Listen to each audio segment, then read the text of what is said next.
Hi, it is necessary to implement security in SAP HANA environment to protect critical information and access to database system. Therefore, you should properly manage authentication and authorization methods. In addition, security policy should be reviewed regularly. You should audit each and every action in SAP HANA system. Audit policy can be defined in HANA Cockpit or in HANA Studio. You can also select different audit trial targets and different audit levels.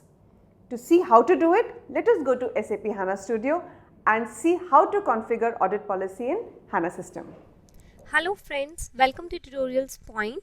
In this tutorial, we will see how we can secure the HANA system.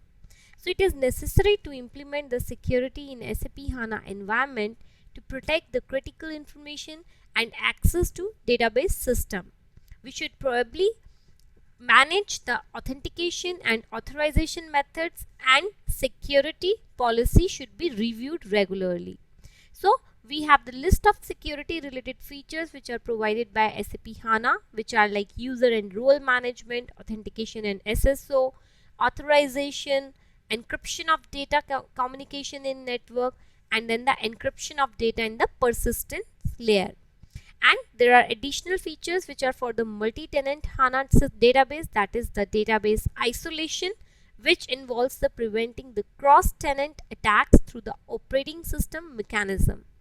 After that, we have the configuration change blacklist, which involves preventing the certain system properties from being changed by the tenant database administrators. And after that, we have the restricted features, which involves disabling the certain database features that provides the direct access to the file system, the network, or the other resources. So let's see how we can create the audit policy. So if we go to the HANA system, if we expand it, if we go to security here, and if we click on the security, so we can select the status of the audit policy from here. So we have the auditing status right now as disabled. So if we go to the drop down, we can enable it and we can see the status as enabled here. So if we go to the creating of the new policies here, so we can have the certain actions. Let's say if I want to create the new policy, after that I will enter the name of this policy. So let's say if I enter A, B and C. After that, we have certain actions here. So if we go to the drop down, so we have three actions, that is the successful, unsuccessful and all. So successful means that the action is audited only when the SQL statement is successfully executed. After that, we have the unsuccessful. Unsuccessful means that the action is audited only when the SQL statement is unsuccessfully executed. And then we have the all. All means that the action is audited when the SQL statement is both successfully or unsuccessfully executed.